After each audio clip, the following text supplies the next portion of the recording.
Всем привет! Кто еще выжил в этой жаре? Жара это что-то с чем-то. Блин, я уже не выдержал, просто купил кондиционер себе вчера. Стоит он около 500 евро, но в чем еще универсальность его, что он еще и на обогрев может работать. То есть зимой его включаете, и он греет может комнату. Ну, здесь может быть чуть-чуть приспособить поудобнее, но так тоже работает нормально. Психанул, бо ночью 29-30 градусов, это что-то с чем-то, я не знаю вообще, я даже не работаю и не хочу работать. Вы спрашиваете, где ролики про работу, а как работать, когда там, 40-45, еще до обеда как-то можно, наверное, что-то поделать, да и никто не звонит, и слава богу, я отдыхаю. В общем, есть тема ролика такая, как спастись от кидалова, и как это все работает. И как себя перестраховать.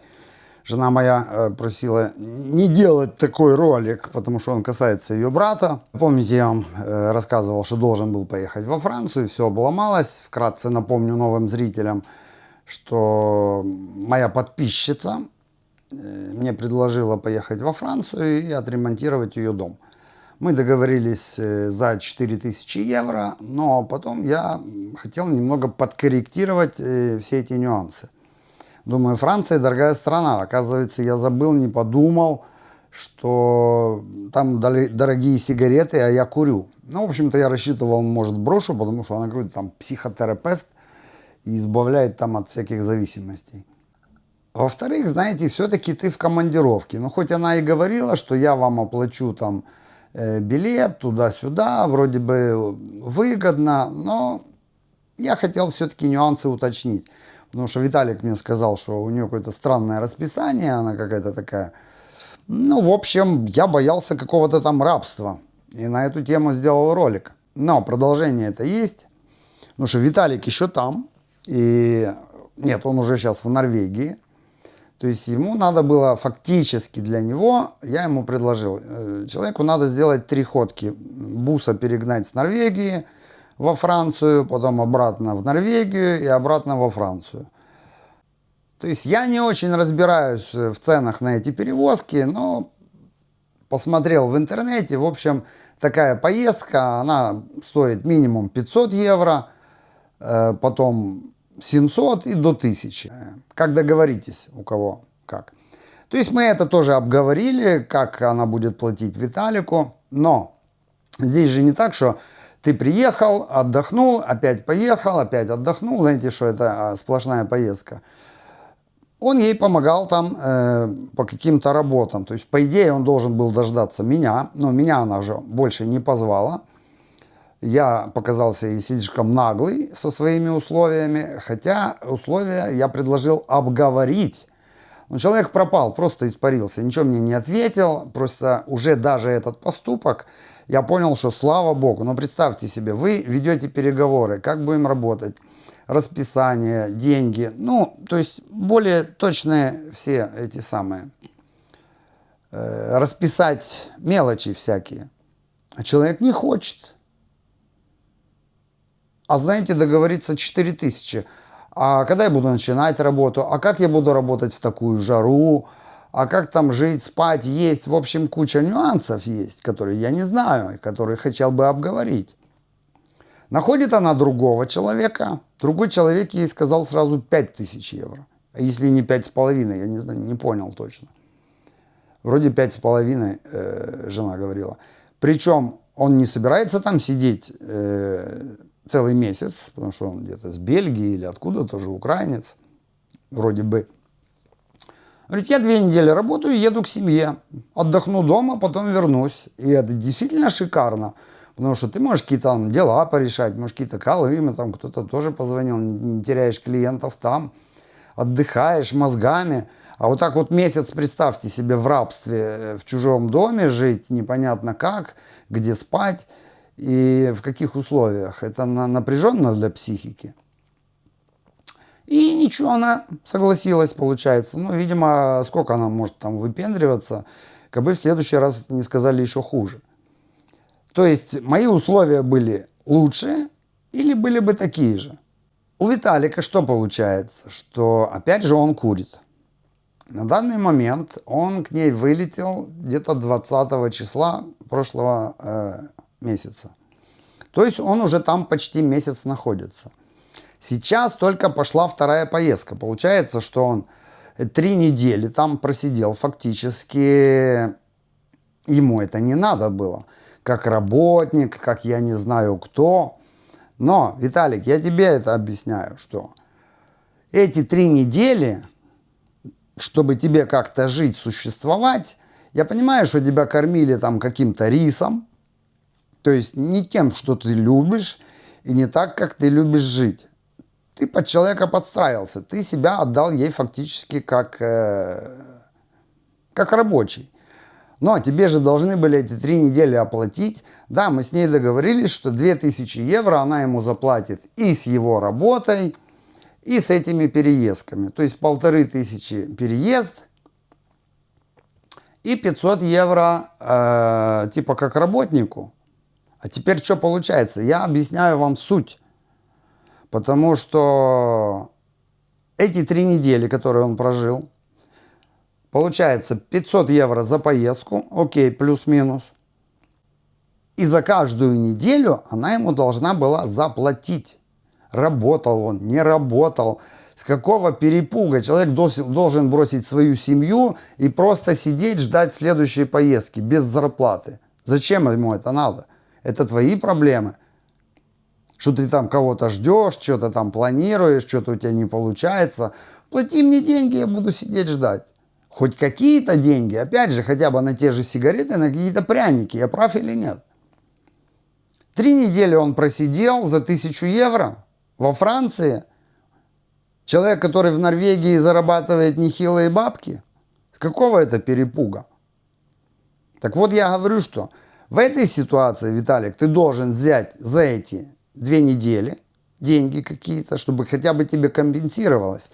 Потому что в реале, понимаете, если ты не просчитаешь каждую вот мелочь по оплате, по зарплате сразу, а люди как любят? 2000, все, типа мы же договорились, все. А когда в конце получается что? Деньги прокурил, там что-то прожрал, и сейчас он поедет домой не с 2000, а с 1000 евро. Человек месяц потратил за границей в не очень дешевой стране и привез с собой 1000 евро. Это заработки. Это стоило двигаться из-за этих денег. Вы понимаете, в чем абсурд?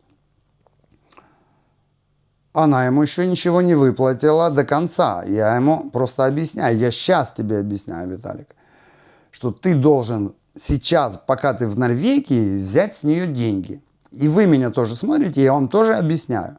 Вы ему должны уже заплатить с учетом всех вот этих плюсов или недочетов, которые он не учел сразу.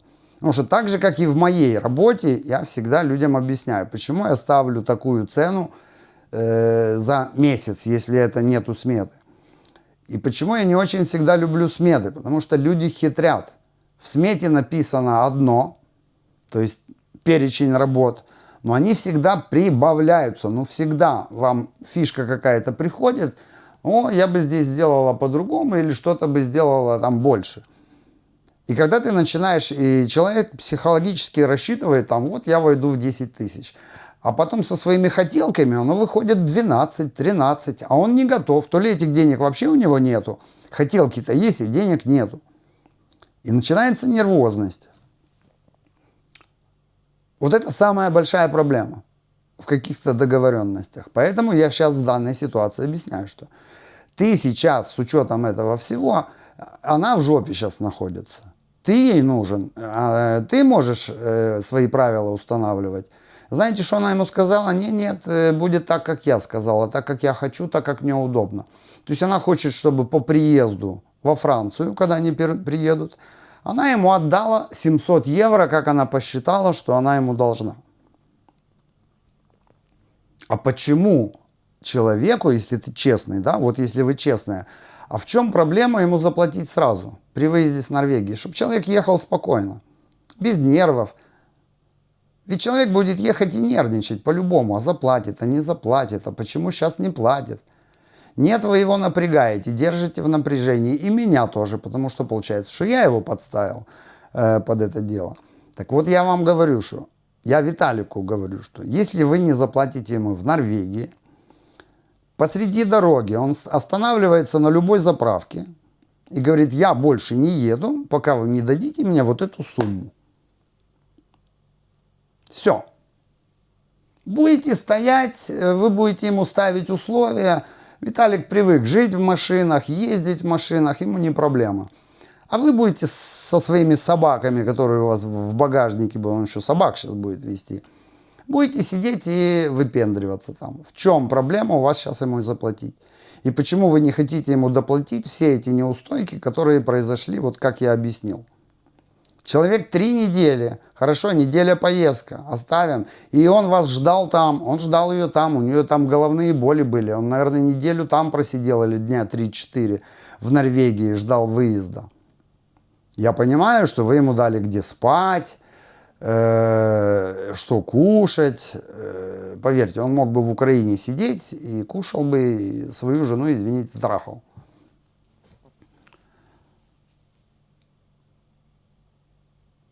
Вы его взяли как обслуживающий персонал. Во-первых, он вам грузил эти бусы, разгружал эти бусы. Это не работа водителя, за которой вы хотите 500 евро заплатить. Он не грузчиком навязывался, он у вас был грузчиком, заплатите как грузчику. Он вам разбирал шкафы, заплатите за шкафы. Он вам ездил даже в магазин покупки делать. Вы знаете, сколько водитель, просто водитель, у меня здесь, я тоже знаю, наш работал. Украинцы купили дом крутой, и у них был раньше водитель румын. Они ему платили, знаете, сколько в месяц? Просто на джипе, куда сказали, туда поехал. 3000 евро платили, как водителю. Потом они что-то поумнели, что слишком много, и этому парню платили 1500.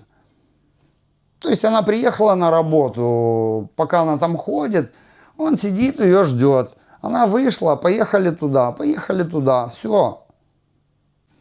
Фактически, любой человек, который выехал где-то на заработки, в любом случае должен за границей заработать, ну, хотя бы какие-то вот эти 2-3 тысячи. Тем более, да, может быть, он не мастер по ремонтам, но он специалист как водитель. И вот это соглашение на минимальную сумму, оно уже не работает. То есть, как минимум, должна была бы быть тогда средняя цена 700 евро за поездку. Еще интересно, как это закончится история с тем рабочим. Заплатит она ему, не заплатит, блин. И что я хочу сказать на других примерах. Вот это по окончании работы я тебе заплачу.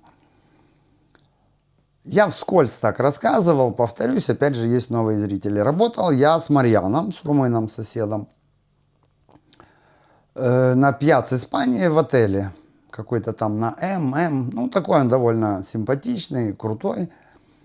Нам надо было в гипсокартоне поменять 12 ботл, такие крышки, люки в гипсокартон, которые встраиваются. Сделали смету, все. Опять же, начали делать, и было 12, стало 19. Чувак начал крутить. Так, это мы сначала должны были делать комнату, отдал другой фирме. Не делаем, вычеркиваем. Здесь прибавлять, смотрю, не очень хочет прибавлять. Короче, если бы вы видели там вот эту вот писульку типа контракта, тут начеркано, тут перечеркано, тут туда дописано. Вот такая вот каша. Я уже сразу тоже понял, думаю, что-то не то, блин. Короче, мне там должно было быть 9 тысяч. Спустились на 6, плюс что-то там Марьяну я тоже платил. И вышла мне там херня вообще в 2 раза меньше, чем изначально мы рассчитывали, и я рассчитывал. Причем по контракту я закончил день в день ему, 10 февраля, я даже помню. Все остальные фирмы не уложились в этот срок, потому что он думал все эти работы быстро сделать, и 10 февраля, уже там 15-го открыть отель. Сами понимаете, ему работать надо, деньги зарабатывать. Те еще колупались, я уже не помню, то ли месяц, то ли 2 с запозданием. Он мне заплатил все деньги, оставалось 1000 евро. Я говорю, ну я же закончил работу, все работает, все открывается, все идеально. Я говорю, дайте мне 1000 евро. Ну, я сейчас там это самое, еще это самое, я там через пару дней тебе вышлю, тудым-сюдым. Вот это месяц то не отвечает, то тянет, то какую-то херню мне пишет. А меня телепает, думаю, ну я же сделал работу, я сделал ее вовремя. Почему ты не рассчитываешься? Правильно? Вот просто как с человеческой точки зрения. Тянет. Короче, закончили ему весь отель. Знаете, что он мне пишет? Последнее сообщение. Я не знаю, может быть, и найду даже его. Оно где-то осталось. Я даже не хочу слушать, вспоминать, потому что у меня нервы взбудораживаются от этих уродов. Я приходил к нему в отель, я ругался там. Он мне, знаете, что сказал? Еще раз придешь, я вызову карабинеров. Он еще и меня запугивает. Это я с партита Ива, я не работал на черную. Вы мне говорите, делай все официально, и тогда все будет чики-пуки. Да хрен там. Он мне пишет сообщение, говорит, я вызвал Диту для уборки этого самого помещения. То есть отель, я вызвал фирму, нанял, чтобы мне убрали после ремонтов отель. Они у меня запросили 6000 евро. Ты там где работал, ты там засрал ковролин, какие-то белые пятна там были. И я с каждой Диты, этой фирмы, которые работали в отеле, снял по 1000 евро, потому что засрали мне отель. Ни хрена себе. Чтобы вы понимали, мы первые с Марьяном начинали этот отель ремонт. И первое, что он нам сказал делать, причем это даже в смете не было. Я должен был застелить картон места, где вот в этой точке, где я работаю. Он нас заставил весь отель застелить. Коридоры все, картон. Я еще говорю, чтобы перестраховаться, я говорю, я тебе советую помимо картона еще постелить пластик такой. Вдруг вода разлилась, вдруг оно более надежно. Окей, да, он купил это все. И я думаю, ну ладно, скидка, ну что мне, ну лишний день поработаю, там 9000 смета, там есть с чего заработать. Думаю, ладно. В конце и работы поменялись, и этот картон мне никто не оплатил. И в конце у меня еще сняли 1000 евро, типа потому что ему же надо отель это самое помыть, очистить, отдраить. Так это твои проблемы. Это следующая Дита, которой ты должен отдельно заплатить за услуги по уборке. Все, попандос. Полно других историй. Бывало, что я заканчивал работу и тоже рассказывал за инженера, что там тоже на 6000 кидалово было. Я тоже работал с партита Ивой. Когда я пошел к адвокату, адвокат меня никак не защитил. Потому что я тоже договорился там не на смету, а на дневку работать. Он говорит, ты как индивидуальный предприниматель не должен работать на дневку. Ты сам себе ставишь расписание даже.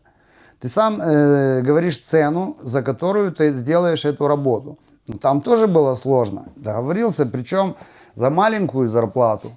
Именно поэтому я сильно изменился, потому что я людям шел навстречу. По-человечески, за какие-то небольшие деньги. Оно было только хуже.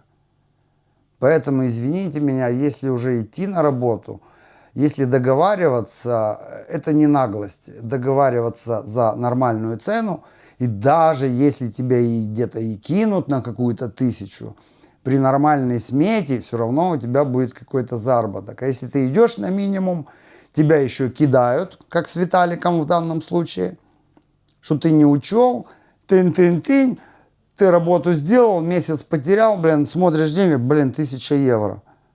Так Валя говорит, что он говорит, она еще и мне 3 пары шкар испортила, кинула в стиральную машину, и ашкары такие были нормальные, во всяком случае для меня, они испортились.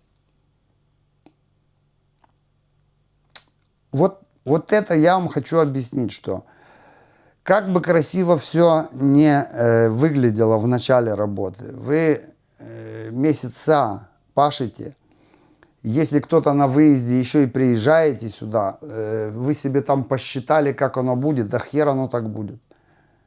Поэтому даже если вы едете сюда, рассчитываете, я там 2000 заработаю, Скорее всего, вы заработаете 1500 или опять же 1000, или вообще вам не заплатят. Вот что самое главное здесь за границей. Не пенсия, не пенсионный фонд, не покупка квартиры. Что бы вы ни купили, вы купили квартиру, вы дальше должны зарабатывать деньги, понимаете? Вот это то, что каждый день нас волнует здесь, эмигрантов. И Италия – это хитрая страна. И опять же, это же женщина русская, она с Москвы. Я говорю, я же со всеми здесь русскими тоже работаю. Не было кидалова, все нормально. Но вот в этом варианте получается херня. Мне самое главное, чтобы хотя бы Виталик заработал и не хаял меня, что вот ты мне подогнал говно. Но опять же я Виталику объясняю, что никто, кроме тебя, за свою задницу, за свою зарплату не будет бороться. Вот сделаешь, как я говорю, останавливаешься посреди дороги, скажи, все, и либо вы мне даете вот эту сумму с учетом компенсации каких-то сигарет, вот этого проживания, что я даже ничего не делал, но я тратил на вас свое время, я вас ждал, вот это ожидание вы мне должны заплатить. И так, чтобы реально получилось с этим всем, тебе должны были быть, ты должен уехать домой, у тебя должно в кармане быть чистые 2-2,5 тысячи. А ты говоришь, что у тебя 1000 остается. Что это за хрень? Ну, может, я не знаю, там, ну, я так понимаю, что у тебя не будет в кармане 2000. И я вам объясняю тоже. Вы меня тоже будете смотреть. И еще раз хочу спросить, почему на данный момент, находясь в Норвегии, ему осталась поездка вернуться, вы не хотите ему сразу заплатить зарплату? Вы ему сказали, что я тебе заплачу так, как я хочу. Типа, я здесь командир, я твой работодатель. У вас нету водителя, и вы его не сможете заменить. И, Виталик, ты это должен понять. Ты сейчас хозяин положения, а не она. Вот так вот с такими людьми надо, по-другому нет. Потому что они привыкли, мы все со страхом. Ну да, сказала, заплатит, ну значит, ну она же сказала. Да вот хер там. Я вам помогу еще кучу примеров привести. Я же не договорил за того инженера. Постоянно вытягиваю деньги, постоянно чувствую какое-то кидалово. Я говорю, мы неделю отработали с Марьяном, где зарплата? Я говорю, мы договорились, каждую неделю я хочу видеть деньги. Мне не заплатили. Приходит хозяйка квартиры. Я говорю, я не буду работать дальше, он не платит зарплату. Потому что я говорю, у меня на прошлых объектах было кидалово, я устал, я не буду дальше работать. Она говорит, я ему перечислила деньги. Я говорю, тебе перечислили деньги, даю трубку, их связываю. Тот отмазывается. Все закончилось тем, что оставалась еще неделя работы, какие-то мелочи. Я просто приехал с Марьяном инструмент и вывез, ничего не закончил. Да, он мне таки не заплатил 1000 евро, вот эту последнюю, и да, около 1000. Тоже попандос, тоже конец работы. Потому что я уже знал, что он ее не заплатил бы и так, и так. Работал бы я эту неделю или не работал. Как с этим бороться, не знаю. Вот сижу дома, не замечательно. Я лучше буду сидеть и ждать адекватного человека, чем кидаться от жадности, от голода, лишь бы на что. Вот это вот кидаться лишь бы на что, это самое страшное. Чтобы не кидаться, у вас должен быть какой-то запас денег. Вы должны понимать, что а вдруг что? Вот опять же, такая жара. Ну, блин, лучше сидеть дома. Люди умирают, вы понимаете, от такой жары. Работать на 40 градусах, что-то тяжелое таскать, у вас и сердце может схватить, у вас кровь сворачивается, понимаете. Есть правило, когда я работал здесь в фирме, в такую жару мы работали то ли с 6:30, то ли что-то такое, до 2 часов. И это какие-то полчаса обеда еще были. И фактически все приходили на 6:30, но час еще ни черта не делали, крутили. Что думаете, в 6:30 пришли, все там начали долбать? Не было такого. И фактически люди работали часов по 6, по 5. А во-вторых, какие они работники в такую жару? Все ходят, как пельмени вареные. Жарко, сели. А что ты ему скажешь? Ему жарко, да, ему трудно. Поэтому эффективность работы маленькая. И здесь мне тоже многие пишут.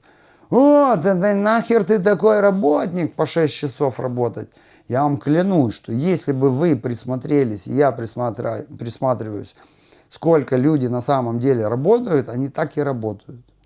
Вам просто кажется. А иногда они еще и надо уйти, там, скажем, в 5, они могут в 5:30 уйти, чтобы показать, что они такие труженики прямо.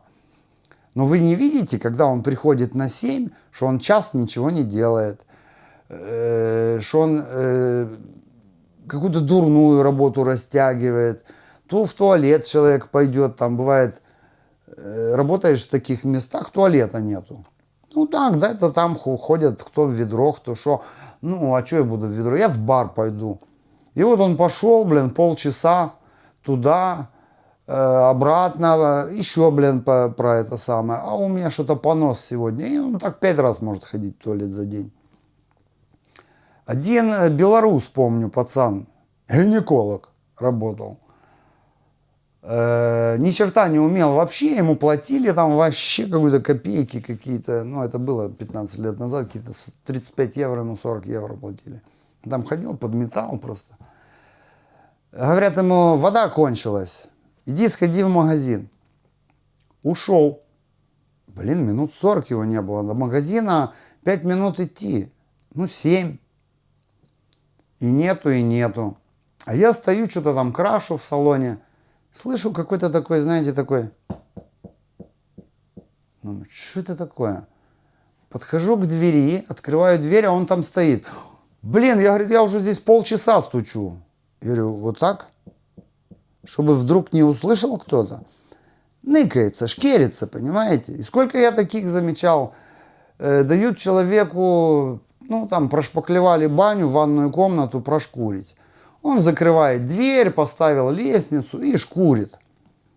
Час шкурит, 2 шкурит, 3 шкурит, полдня шкурит.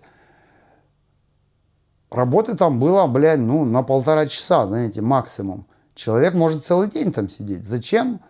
Для того, чтобы протянуть время. Но вы же считаете, что он же 8 часов отработал, правильно? А вот я эту работу сделаю за 1,5 часа. Но вы мне что скажете? А, сделал, давай дальше херач. И таких, блин, бань вы мне 5 сделаете, дадите за день.